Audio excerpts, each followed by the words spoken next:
Hello, good morning. It's 11 a.m. and welcome to another edition of the Journey Podcast Live. And yes, it is live, so anything could happen. Jeopardy is our middle name. And I'm delighted today, and I mean that truly delighted today, to be joined by the infamous, if you're in the northwest of England, certainly, Hayley Caine, maybe even global. I've not done my research, but so we'll do what we always do, and we'll just do the quick intro and a countdown just to give people time to pop in when they've seen it come up on their phones. And as I always say at the start of these shows these days, we have to get the millions of people worldwide come in and give them time to come in and press the phones. There'll be people now getting gosh, sounded very Mancunian then, didn't I? They'll be getting the phones will be pinging at 3 a.m. in Los Angeles. And they'll be going, oh my God, I'm going to get up and get a cup of tea for the show. Yeah, okay, all right. Look, we have to start somewhere, don't we? And I suppose maybe I'm cosmic ordering a little bit there. Okay, so let's do the intros and then we'll crack on.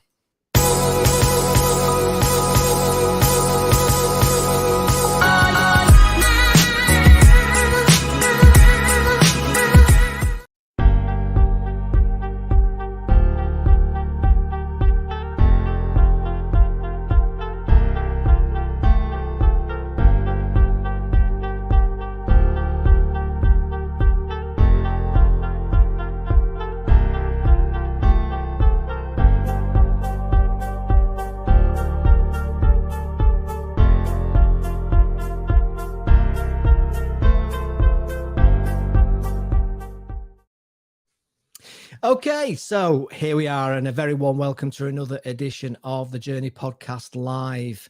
And today I'm delighted to be joined by Hayley Caine.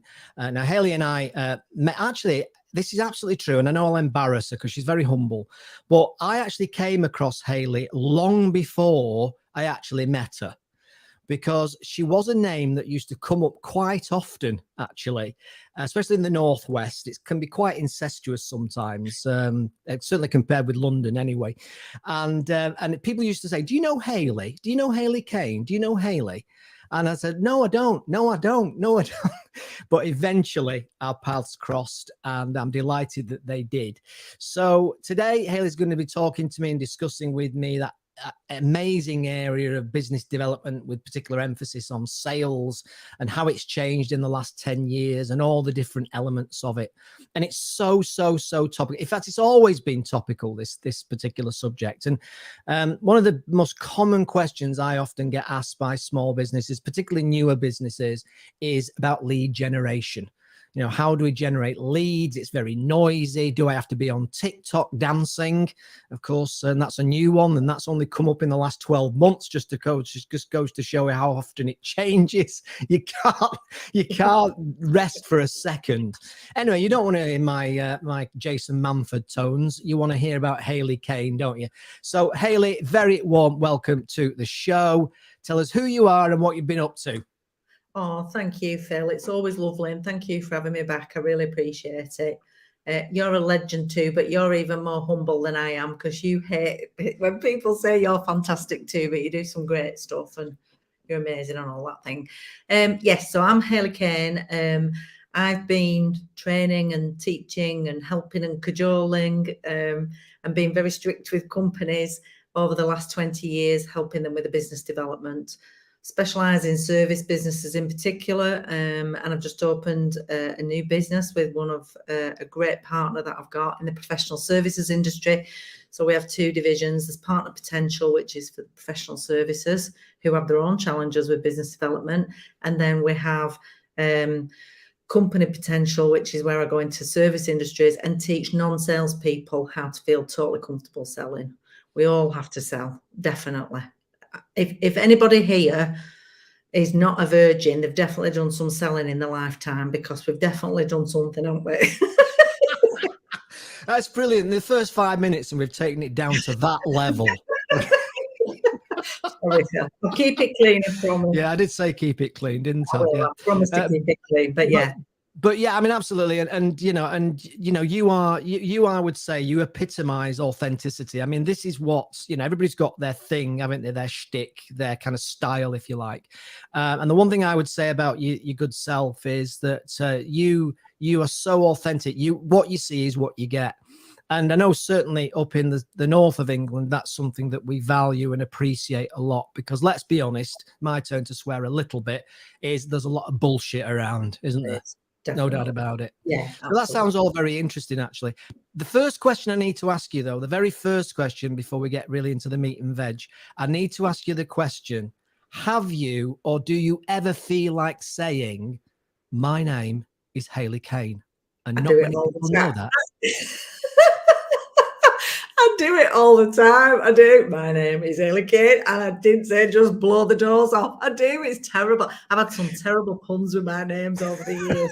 I do love it. You can't miss it. Yeah. And you know, I only thought of asking you that about 10 minutes ago before we started. I thought, oh, I wonder if she ever gets that. Yes.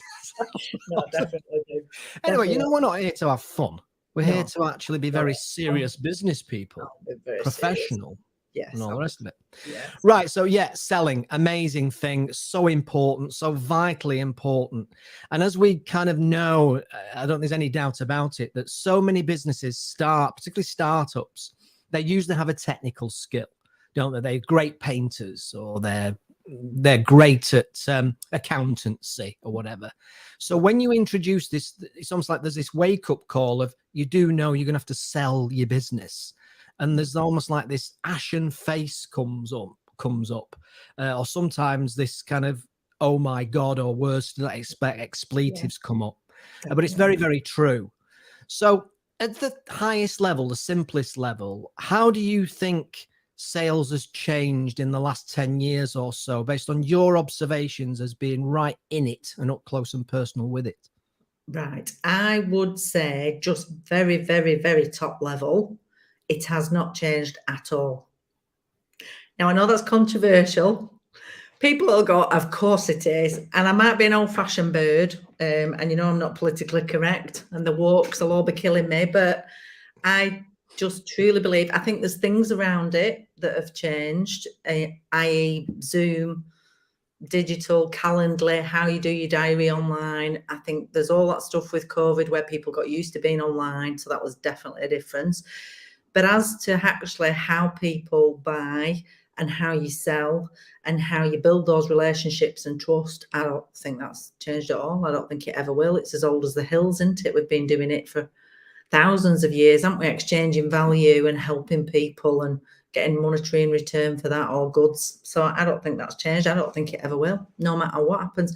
Even when we're in AI and there's robots everywhere, Phil, and there's the rise of the machines, they'll still be selling to each other. I think you're absolutely right, and it's very true that, and I would agree with you. And I guess one of the reasons for that is probably the fact that you're talking most of the time about human psyche, aren't you? Human psychology and human psyche, and the way that we tick and the way that we roll, and particularly from almost like from a back to the Stone Age times.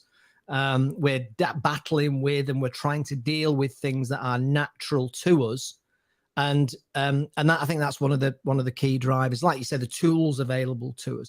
And I guess, are you a big fan of the saying that's been around for a long time, people still buy people? Oh, 1,000%. I went back to some of my really good clients who were absolute genius at selling, and I did some research before I came on here.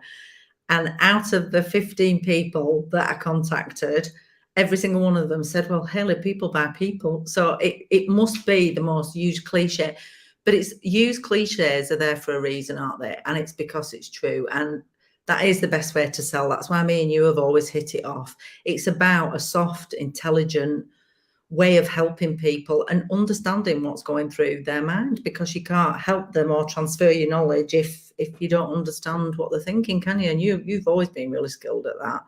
And it comes from a marketing background, doesn't it? And it comes from being good at communicating, but you can teach somebody who's never done it to completely feel at ease with that, definitely. Yeah, and that must be music to a lot of people's ears. I know a lot of the courses I run, people are really, really nervous about it and really frightened of it. I mean, one of the areas, and gosh, there's so many areas to talk about, but one of the areas I think that we struggle with, and this is perhaps linked indirectly now, perhaps to social media, is this whole thing about what's known as social phobia, which is the fear of being judged. Yeah. How much do you think the fear of being judged is what creates that bunny in the headlamps? That's a fantastic question. I would say, and I have to answer it in two ways here. I think there is where you're just doing face-to-face things or trying to use some of that social media in order to get to that face-to-face. I think it's very much about, you're very conscious of how you come across, don't you? So it's all around your confidence bit. You know, we've written this flagship course that's now CPD'd. My business partner's an ex-university lecturer, and she finally got it out of my head, Phil, instead of me just waffling on about things. Excellent. But Excellent. she's fantastic. And in there, a big chunk of it is about confidence. And it's not just about being cocky and swagger and what your face is and how vulnerable you feel. I think social media is so destructive. I would take it completely out of your sales process if it was up to me. There is other ways to do it and do that lead generation. I know that people will have their hands up, and I know I'm always controversial, but I do not believe that. I think it starts toxic. I think before it's even started, you're in a really toxic space. That's not how you connect with people, or I don't think so. I've just done a post this morning about LinkedIn. It's turning into the devil Facebook. What is going on? Phil, I hope you've got a view on it, because I love your views on the digital arena. Yes. What won't surprise you to know that I do have. In fact, I have a lot of opinions about a lot of things. I tend to keep some of them obviously under the radar, just simply because that whole thing about personal brand and everything. So just slight aside for a second, but as soon as you mentioned that, things like, I'm like everybody else. When I'm not on air, as it were, and I'm not in a overly formal arena, I can come up with the odd F and Jeff or whatever, like most of us. But I never feel comfortable ever doing it or saying it when I'm doing these shows or whatever, because for me, it's unprofessional to do so unless you're with people who also are comfortable with that. But that's a completely separate thing. But in terms of what you've asked me about digital media, I absolutely agree with you. And people are often very surprised, actually, Hayley, that I am not a fan of social media, because they think, well, digital marketing, digital media, it's all about online. And I always say the same thing. I'm not interested in the tools. I'm not interested in the social media itself. It just happens to be that the attention most of the time is on social media. So if you look at the amount of time people spend on LinkedIn, social, and Facebook and all the other things, their attention's there. So from a marketing point of view, you really do have to be to a point somewhere around where the attention is. Yeah. But the reality is, if the attention was on, a banana on the East Lancs Road, that's where you'd find me, sat on the banana on the East Lancs Road, because it's just, and that's the way it is. And that's certainly the way it is in marketing. Yeah. As per your view on LinkedIn, I agree. And I think one of the areas that shocks me most is some of the posts I've seen recently, particularly from women, and the way in which women are being approached and connected with it on a massively inappropriate level. Yeah. And it's almost like that Twitter toxicity that came along. And now when you've got it on LinkedIn and people are saying, I need to make this post. I am not here to find a new husband. I've got a husband. Get lost. Mm-hmm. I'm here to talk professional and business. Mm-hmm. So I do actually agree with you. I guess where the challenge is that as people come through, almost like, grow up and become through the education system, they've known nothing else but be on those platforms. So in 10 years from now, they will just be totally and utterly in the arena of social media. So if you're trying to sell to people, what percentage of people will be now 25 will be 25 that will be 15, 15, and that's how they just expect you to do things. Absolutely. I think it will have to change in that respect.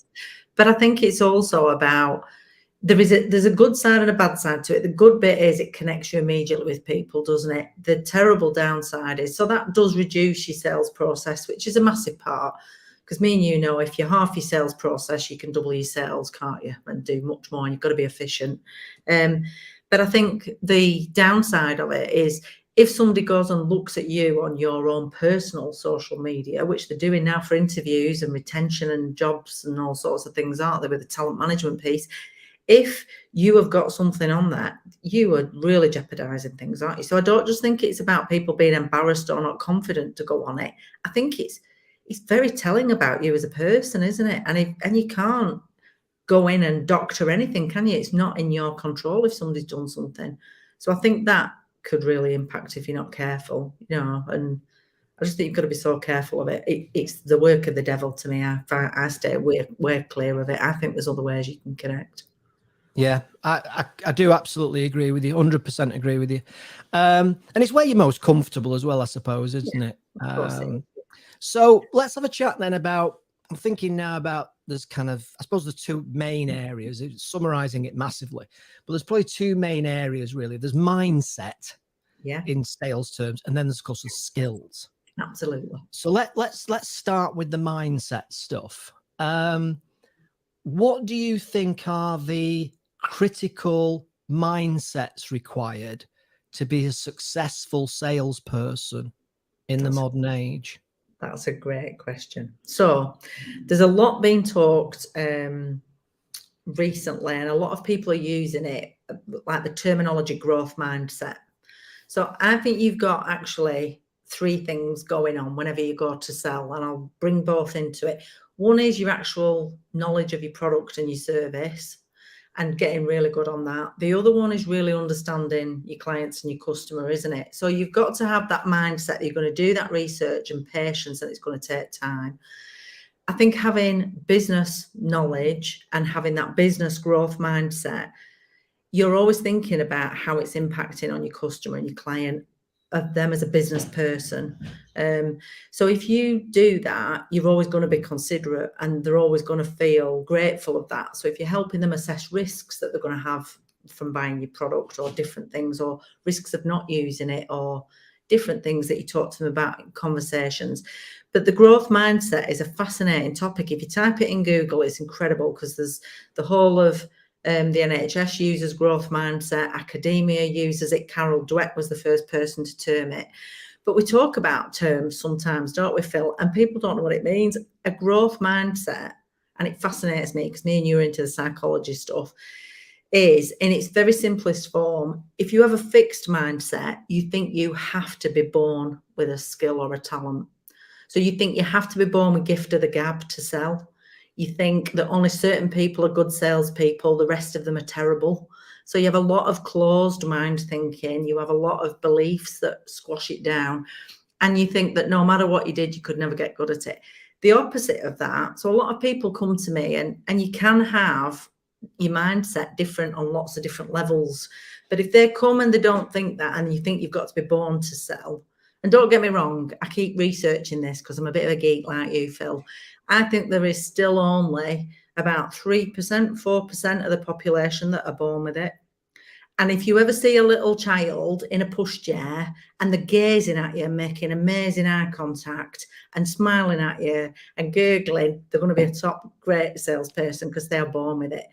But for the rest of us, and I'm certainly in that category, I had to get a growth mindset about it. And that's a key part of what we layer over our training.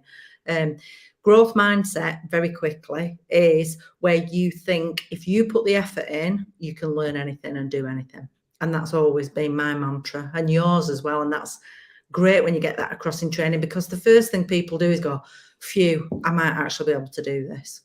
And if you simplify something, but you've got to keep taking risks and failing. And that's sales in a nutshell, not just the growth mindset. And gradually you get better and better, and suddenly you feel like an expert or a guru in it, and it gets easier. And that's having a growth mindset, I think, applied to it. But you've got to think about your customer's mindset too. Massive, to really understand people, I think, to get good at selling. If you're not interested in people, don't do selling or business development. Yeah. No, I totally agree. And That was a politician answer, wasn't it? That was worse than the leadership lot that are up for it at the moment. It was, yes, it was. It was very good, very university, very Cambridge, Oxbridge, they call it now. No, that's very true. And you mentioned there, I mean, you've just raised something that we need to talk about actually, which is what in effect is in terms of mindset is the ability to deal with rejection, because some of the best salespeople I've ever worked with and managed in the past, but before I went into this wild world of self-employment, they were able to shrug off rejection, which is not a natural human trait. And it's certainly probably even more so, not necessarily a human trait, perhaps more in the north of England. And that's a very general statement, I know. So, how important is it then to be able to deal with the rejection? And are there ways that you can shift that mindset, the little voice in your head? I think you called it chattering monkeys, don't you? Which I've actually pinched, by the way, just so you know. I've used that recently. And nick loads of your stuff, Phil, don't you? I didn't give you the credit, so don't sue me. But I thought it was a good way, chattering monkeys in that. So so rejection, dealing with rejection, especially in the modern age where we go back to social media again, where the youngsters are getting rejected all the time because they've got a spot on the nose or something ridiculous. What's your thoughts on rejection and dealing with it and overcoming it? Well, first I'm going to come and slap your bare legs, because there's no such thing as rejection. Good. So love it. That's the first bit. I think you've got to be careful with your choice of words when you first get in flexing your sales muscles and trying to be what you think a salesperson is. I think if you say, I've got to deal with rejection or teach me some techniques to get over rejection, I would totally reframe your mindset around that and teach you techniques how it isn't rejection. I'll give you an example. I've got I'll dig it out actually. I've got a sheet and there is about 86 reasons on it why somebody is not responding to you when you're trying to follow up something. Wow. And it can be my budgie flew out the window, I'm really stressed and my mum's really poorly, I have got massive issues with my ex-husband, I've got the dog has just eaten part of my briefcase and my lead off my laptop. We're very, very busy, bombarded people, aren't we? And I think in the traditional sales training, which I do hate, I'm sorry, and I shouldn't be so controversial about it because some of it's good. There is a few good people doing it. Is that they say ring 3 times and then don't ring anymore, or email or call and then say this sentence, and that's just rubbish. That is, if you just have a great conversation and connect with somebody, in that conversation if somebody wants to work with you or not. So there isn't rejection. They just don't want to work with you at the moment. That relationship still remains intact, doesn't it? If you've done a good job. It does. And actually, I, as I said to you earlier, I get takeaways from these things all the time. And that's a takeaway because, I use the term, but I know exactly what you mean. Just on a woke level, by the way, my budgie did fly out the window when I was 12 years old, and you've just triggered me, if I can just tell you that. You've just taken me back to that horrible experience where Joey, everybody's budgie was called Joey back in the day. Hey, I'm doing that off real pain. My budgie flew out the window. I'm on real pain. That's not just me being bloody off with it. Anyway. Something else we got in common. We have definitely. That's traumatized. No, it is. A sparrowhawk flew down and ate it. It was terrible. Oh, blimey, that's even worse. That's even worse. No, it was. I'm not exaggerating. Yeah. So. Yeah. But you're right though. You're right though. There's a million things going on in people's minds and heads and everything else. What's your view? Because I was asked this, funnily enough, by somebody the other day. What's your view on at what point do you, if at all, do you give up on something? So you've got that situation where that people have got a million things going on. And that maybe you've kind of fathered it out that they say no, not now, not no forever.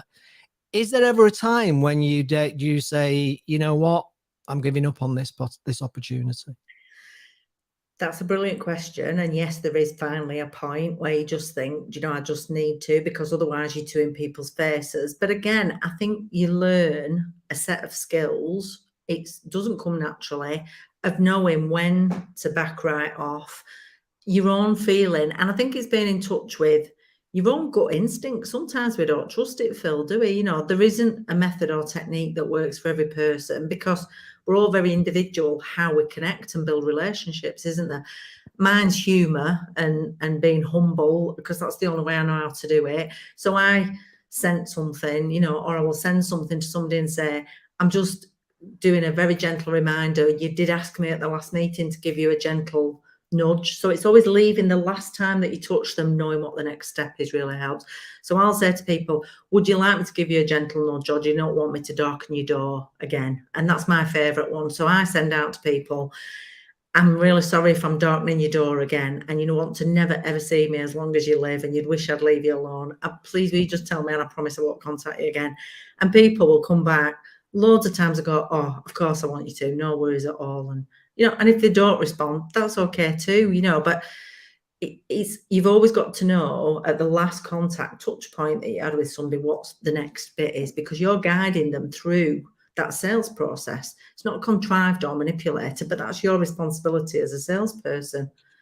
Even if you don't do it full time in your job, it's guiding that person gently through the steps. And if they want to say, do you know what, I don't think it'll ever be right for me, but keep in touch and, make it easy for people to say to you, but if there's anything else that you're doing that I might be interested in, and if people don't say that to me, I say to them, if I do have other things that might be slightly different to that, would it be okay to get in touch with you in the future, as long as I'm not bombarding you? And people go, oh, yeah, absolutely. Because you've been nice and probably you've helped, probably, haven't you? You should be always helping somebody in connections. So you wouldn't just make a call to follow it up, I guess, is a longer answer.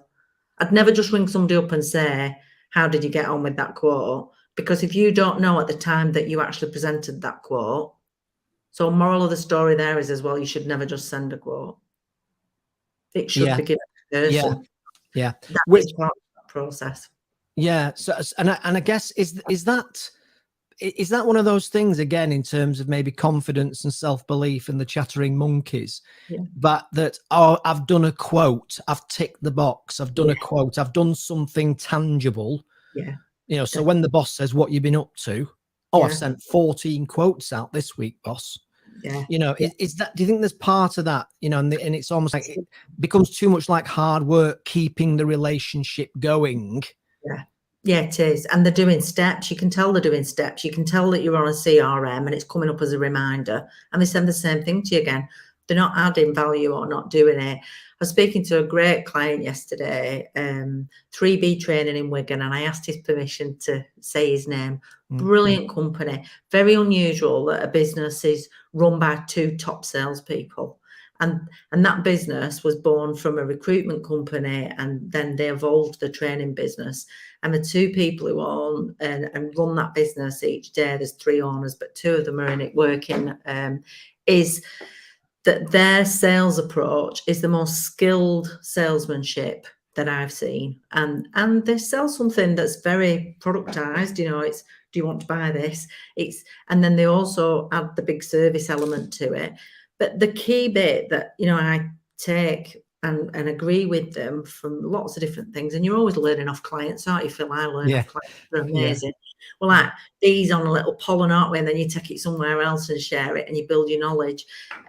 Is that, they really understand that really intelligent soft sell, and that it is about building a relationship. It's about trust. It's all that stuff that we're teaching on that growth mindset course.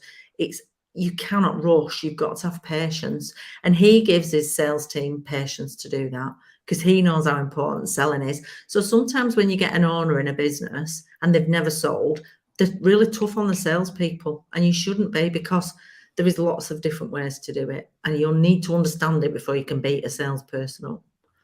And of course, the more pressure that you're under, the more likely you are to buckle and be frightened and fearful. And that'll come across in the way you're speaking to people, because we can smell desperate, can't we, a mile off? Absolutely. And that's another great point that you've made, because if people say to me, I haven't followed it up, or I'm desperate, or it's horrendous, I'll say, well, you haven't got enough in your pipeline then. If you had 30 people and you only needed 10 people, if 20 of those people said, I actually don't need you at the moment, you wouldn't be desperate, would you? So it's getting into that routine of making sure that you've stuffed your pipeline to the perfect like tog of a duvet. So you've got it, so it's not too hot, not too cold, not too fat, not too thin. It is absolutely just perfect. And getting and balancing that pipeline helps loads with your mindset and the rejection, definitely. Yeah, and I guess the other challenge as well, of course, is, as you said earlier, is that everybody's different that you're selling to. So one of the things you've got to do in any kind of, and ultimately most of it now is relationship selling, isn't it, really, as we've kind of indicated. Is there one of the challenges, I guess, is to be able to read people to the point where you know that you have to change your style slightly. Yeah. You know, some people, well, there's a wide range of different types of people, but just let's keep it simple for a second, which, you know, I'm very good at simple. Let's keep it simple for a minute and just think about some people just want to get on with it. Yeah. You know, it's almost like black and white. Yeah. You know, it's like, does it help me? Does it do the job? Does it sound like it's good value for money? Yeah. Great, sod it. Let's get on with it. Yeah. Other people are, well, I don't know, need to think about, maybe consider, I've got to do some more research. And I guess understanding that is a key part of the process, is it? Yeah, absolutely. I developed a model that was a combination of buyer behavior and different stuff, but this was the only way I could visualize it in my mind. And I call it like a 4-column thought process. So when you're meeting somebody, there's 2 columns down this side that is the client, and they have got in the very left side, my problem. I have got a need or an issue or a pain that I need something to do. And I've called you in here today to really have a think about that. That second column that they've got is their solutions. They've already got a solution, which is either do nothing, use somebody else, use you, or have a think about it. There's loads of things going on in that column. On the other side, if I go in as a salesperson, and this really helps just when you're feeling a bit wobbly or something, when you're going into a meeting or you just stall, your 2 columns, very right hand side, is my products. So the first thing you do usually in sales is go, yes, I can do sales training, and I'd really like you to have that sales training, and it'll change your growth mindset, and it's 500 quid. That is me just doing that end column. That's just one bam, thank you, man. That's like somebody going into a nightclub, chatting up a lovely woman at about 10 o'clock, going, get your coat, you've pulled. You just cannot go into it like that, can you? You just can't. So it's time to work through and give that client time to work through those 2 columns. So the more questions you ask them, so instead of coming up that second column that's yours, that's blank as a salesperson when you go in, and you've got your products in the back and the services and all the rest of it, is to ask amazing questions. So that client goes right the way through their own 2 columns. You're exploring their problem with them. Then you're exploring what solutions they've got. Then you're actually giving them to a competitor if you think a competitor's good, because I do that all the time. You're truly giving them value and knowledge of what is the best for them, not you. And in that starts to fill in that column, my side of my column of my solution that I'm giving to them. My solution is not my products and service. They're just in the back of my mind. My solution is totally tailored to those clients' 2 columns. And that can teach anybody anywhere to self-fill and ask great questions. That's a brilliant technique I've used for years with people. That's a superb one. Yeah. I've got a question here, actually. I know you'll nick it. I've patented that and copyrighted it, so I am coming after you. Of course I'll nick it. This is all recorded. It's all going through the sausage machine, pulling out the gems.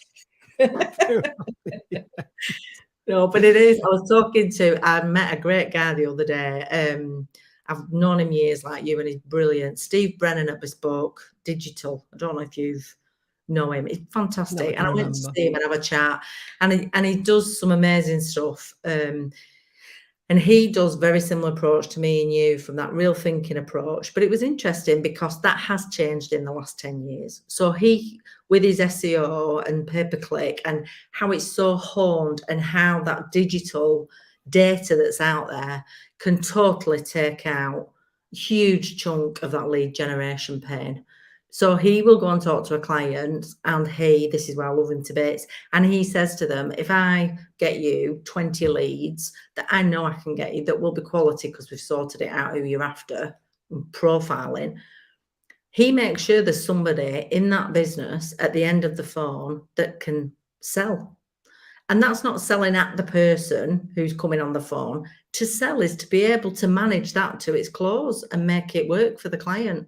So when we say the word sell, we have lots of weird thinking about it, don't we?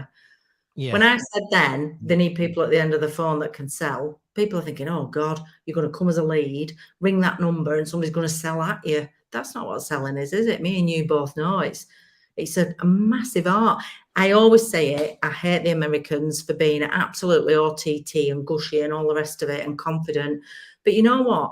If you were a salesperson, top of your game in America, you're considered higher than a brain surgeon and the president. You're just this amazing, because they know it's a masterful art. It makes the world go around.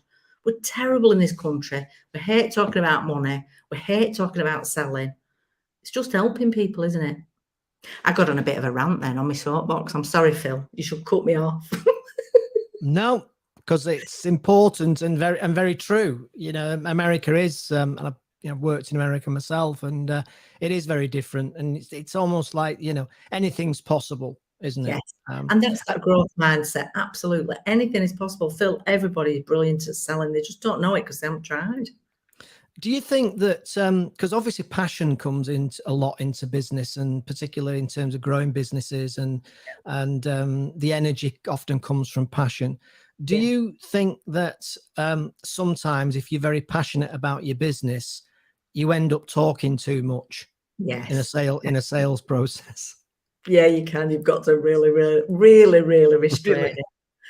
Because you've got to do the way I taught myself to do it and other people is I always have to think outwards. So I'll get out the car before a meeting. I used to do it all the time when I started out in selling, going, think outwards. It's not me.com. So sometimes if you have a little thing that triggers yourself to remind yourself, don't start doing, it's not me.com, it is you.com. It's got to be all outward facing, all about that client. The more you do that, the more they'll buy off you. If you do anything that is, here's my fantastic product, you've had it, no matter how wonderful it is, how passionate you are, you know that you do it effortlessly. Well, I think it's I don't see myself as selling hardly ever, which sounds strange, but because I don't know whether it's because I have a discomfort with selling, which seems rather strange, or whether it's just the fact that I'm wired that way, and I enjoy the chat. I enjoy that. I mean, I wouldn't be doing this if I wasn't curious about people and about learning new stuff. Then I wouldn't be doing this. So it's, to what degree is that relevant? But you're selling now, aren't you? It is having a chat. It is helping people. It is curiosity. It's being interested in people, isn't it? And interested in business. And if you do that, you can only be good, can't you? When you say, I don't really do selling, you're doing it all the time. That's why it doesn't feel like you're doing it. Yeah. You do it effortlessly, don't you? Yeah. Told me before, you sell anybody you ever touch because you're really generous and wonderful. It's helping people, isn't it? I know it sounds oversimplified, but that's how I see it. Yeah, it very often is. But then you've been in this game, a long time. I mean, you're like me in your early 30s, aren't you? So you've been around a little bit in those 30 odd years you've been on the planet. So, you've seen. What's your views about another topic that's quite hot at the moment is DMing people through LinkedIn? Oh. That's a trigger. I knew that'd be a trigger. Good God. Because it is, isn't it? It's very relevant. A lot of people doing it, and we all know the classic, don't we? Where, they asked if they can connect with you, you say yes, and within 35 seconds, oh, thanks for connecting with me. I wonder if you wanted an hour's assessment on your pension. Well, it's all automated. Blah, blah. It's automated, isn't it? Yeah, so which makes it even worse. It's even worse. And because Mm. I, like a twit, because I'm not very technical and digital, was sending it back and going, could I just give you a little bit of feedback? I don't think this is the right approach. I'm thinking, and then a guy I met said to me, Hayley, you do know it's all automated, don't you? And I went, that's even worse. Even more stung. I'm even more, that is terrible. But we just know you can't do things like that, can you? Absolutely not. No. And then, of course, there's the... Still doing it. But it must work if they're still doing it, Phil. That's the discussion, isn't it, really? It works because they're doing it. I don't know whether it does. And it might work to a point and it might be partly because that, those old adages, there's one born every day, that kind of thing. And I guess it depends on the urgency by which you need the problem solved as well, isn't it? Yes. So I often talk about the example of if you've got toothache on a Tuesday afternoon at 3 o'clock and you can nip down to the pharmacist, you'll pay 10 quid for a bottle of medicine or whatever. If it's the middle of the night, and if anybody's had toothache in the middle of the night, they'll know that it's like, name your price. Yeah, be anything, wouldn't it? Definitely. So that whole motivation is a big factor as well. It's timing again, isn't it? Massive. And that's when some of it is a numbers game and it is luck that sometimes you just get at the right way. I think as well, no matter how skilled you are, I was sat with a guy yesterday, Matt Bewley, and he's absolutely amazing at selling. He's an absolute killing machine. Not only is he born to do it, he's then absolutely excelled in it. And it was really interesting because he reminded me about sharing knowledge. If you share knowledge with people and you share something that helps them, you've sold to them expertly. Because one, you've asked the right questions or you've listened properly. Two, you really want to help, regardless of what the outcome is, because it's a long game, isn't it? Is relationship building. It's not a DM in your inbox, is it? It's a long game. I've had clients, and I'm sure Matt Bewley, if he was sat here next to me, would be the same. It can take 3-4 years to really get so that somebody comes back to you and says, yeah, I'd like your help. Yeah. I had one the other day. Somebody had referred me in. It couldn't be hotter, could it? Somebody said, we want what you're having with, Hayley, can you give us the details? Yeah. Sent them spent 2 hours on the phone with them. And she just said at the end of it, and I checked with her that it was okay, because they might not have wanted me for 2 hours, Phil, chewing their ear off. And I just said to her, at any time, is this okay still to carry on? And she just said, you're the only person out of the 5 others that we were seeing, because nobody meets you in isolation. You have to compare, don't you? You've got to get into a buy-in mindset, haven't you, of what you're dealing with. And she just said to me, you're the only one who went to the real trouble of really understanding, and the questions you asked me really helped. And I think that questioning bit, with 2 whole massive modules on that, because it's so crucial. We're rubbish even in personal conversation. I'm drifting again and waffling, but I went to a barbecue the other week. The art of conversation is dying with social media. People don't ask you questions and they just stand there, and you're like, so you ask questions all evening, or you get conversation flowing and they go, oh, Hayley was lovely, wasn't she? And you just think, you don't know anything. You didn't ask me anything. There wasn't a two-way thing in it. So I think your skill in selling now is a change in the last 10 years. Definitely, Phil, going back to the theme of the podcast, is that people are losing the art of conversation, I think, and doing that to-ing and fro-ing, and that Wimbledon tennis bit, it's got to be two-way, hasn't it? And you can guide people. People can be introverted and shy, but I think you've just got to keep going, haven't you? Going back to that client where I helped her and she said that, I never heard back from them. I did not chase them. I did not on purpose. I'd have known at the end of that. She said, leave it with me. We'll come back to you. Yeah. But you always leave knowing what the next step is. She came back to me after 4 months and said, we'd really like that offer that you put on the table, where you said you'd come in for a couple of hours and really help us, and we'll see where we go from there. And it's calling it that, isn't it? Exploratory step. And guiding people. Yeah, and it's that likability factor as well, isn't it? And I always think, and I'm sure I've read this some long time ago, that you will always tend to like people more who ask you questions about yourself. Absolutely. And that's probably more true now than ever in the me society. It's even more powerful. It is definitely. It almost stands out, doesn't it? If you go to a networking event and somebody asks you questions about, oh, tell me about you, rather than, oh, well, right, okay, it's a networking event, prepare yourself because you're going to get sprayed with everything.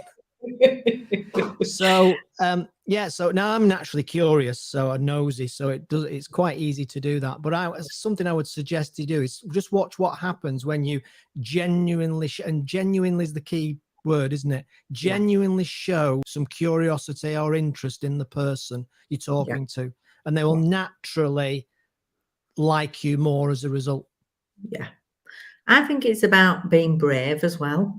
And it still is hard for me. Phil, I still find it hard. I'm not, people think I'm extroverted. I'm not, I'm introverted. And the more vulnerable you are and the more you really just are you, it took me a long time to do that, because you think you have to have your game face on when you're meeting new people and doing things. But you realise as you get older, don't you? Just the more genuine you are and the more authentic you are, it frees up the person that you're talking to be themselves as well, doesn't it? And I think it makes people feel comfortable because you're being vulnerable as well, aren't you? And just being yourself. And it doesn't always work. You'll come across people that do not, they just don't like your style, and that's okay, because you want to be Marmite. You don't want to appeal to everybody, do you? And be very vanilla. I want to be Marmite. I want to deal with people that are like me and that I love being with. It's absolutely impossible to be all things to all people. I don't know if I've mentioned this before, but one of the things I teach on one of the courses I run is called the 5 SWs. Have you heard me mention this before? I haven't.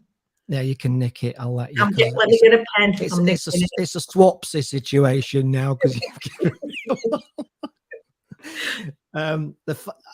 people find this really useful. 5 SWs. Some will, some won't. So what? Stop whining. Someone's waiting. That's a fantastic one. I'm definitely nicking that. That's getting built into the program. I will reference you though. Yeah, you don't need to. Just glad. That's fantastic. Somebody's waiting. It is. Absolutely. It is. I used it with a telesales operation that I was running about 14 years ago, and I can't remember where I came across it, but it really resonated with people. And it was that whole thing about just accepting the fact that you'll get some positives, you'll get some negatives. So what? That's just the way of the world. Stop whining about it. Nobody wants to know. And someone's waiting. I love that someone's waiting, because it means that the very next person you talk to or discuss could become your biggest clients ever. One of your biggest clients ever. Absolutely. 1,000,000%. Brilliant. Yeah. There was one final. Sorry, go on. I was going to say to you was, go on. No, it's all right. You.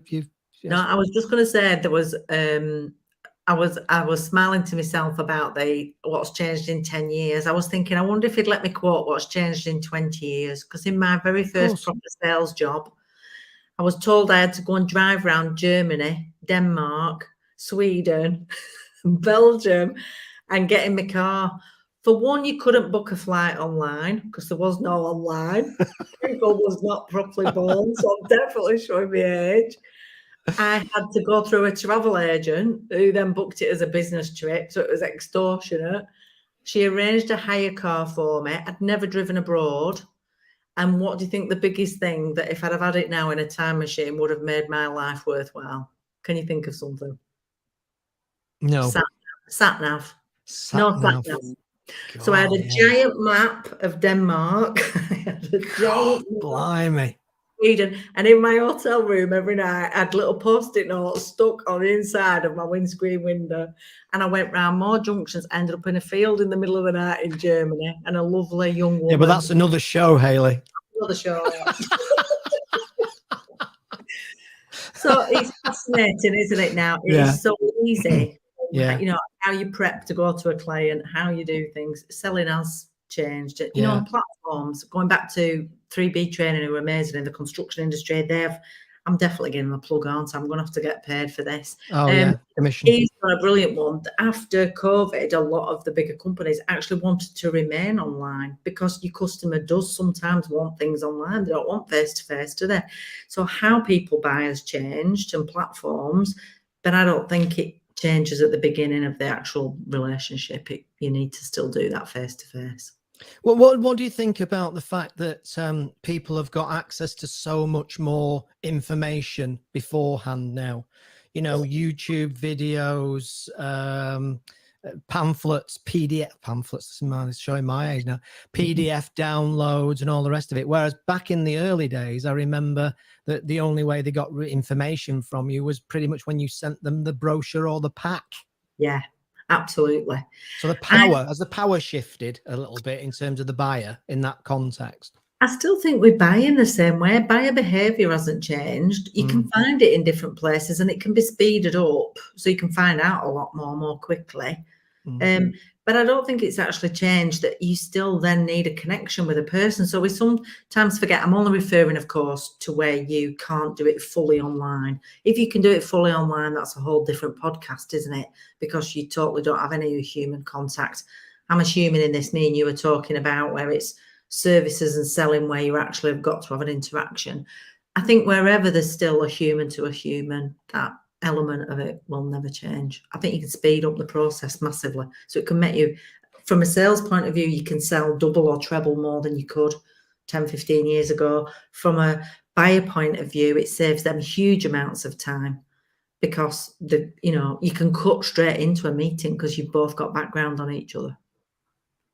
Yeah.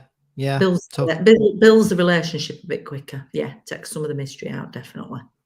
Yeah, absolutely. Okay, well, we've covered a lot there, and which is absolutely fabulous as always. Taken lots of notes, believe it or not, and just really a real joy. So you mentioned obviously quite a few, but if I had to put you on the spot and say, right, okay, name me, almost like describe the perfect salesperson in 2022. In terms of skills, in terms of attitudes, in terms of mindsets, what would you typically see in the person that you would envisage would be almost like the Terminator of sales? Well, this is where you need to clone yourself, don't you? Because if you're the business owner, there is nobody better than you in any day and age that can sell your business better than you. So if you are getting people to do it on your behalf, or you are trying to be that person, I would say you need 4 components overlaid by a growth mindset. So the 4 components that you've got to be really skilled at is confidence. Give confidence to your client, but be confident in yourself, confidence in your product. Second one to me is about your plan. So if you don't have a plan, that salesperson's dead as a duck. You've just got to have a plan and understand your numbers and your pipeline and who you're after. Third one is you have got to stop kissing loads of frogs. If you just do those 4 things, that's what the whole stuff that I've ever built my training on, and you're the same, Phil, I'm sure. The right frog. If you keep kissing loads of different frogs, you're just going to give up and not want to do it. So the right profile of client. Final 4th one to me that I'm obsessed with as a real geek is process. And that behavior as you go through that process and how you guide people through that so it's effortless and efficient. And if you overlay that with a growth mindset that you can do it, you can do anything, you're capable of anything. My dad brought me up with that from being really tiny. And I had my lovely ex-husband who said, it's rubbish that. My dad says, you can't do anything. You couldn't go to the moon. It's rubbish that. I absolutely disagree because Elon Musk up there, isn't he? So that's really proved that wrong, doesn't it? So I think you can absolutely do anything. So if somebody comes to me, they're already a salesperson. You've got to, the final bit is, if you just think that you are really great at helping people and you are selling right now, then you're good at it. Sorry, that was a long answer. No, it wasn't. It was exactly what I wanted. And we've not rehearsed this. I should tell them. People realize that by now. Amateur hour. But we don't, I don't research. I don't practice these. We don't practice these. We want them to be authentic and real and just a chat between friends that just so happens to be live streamed across the whole world. Again, dreaming. Hayley, thanks ever so much for joining me today. I'm not just saying it, loads of takeaways, absolutely fabulous. There's loads more I know we could cover. We've just scraped the surface.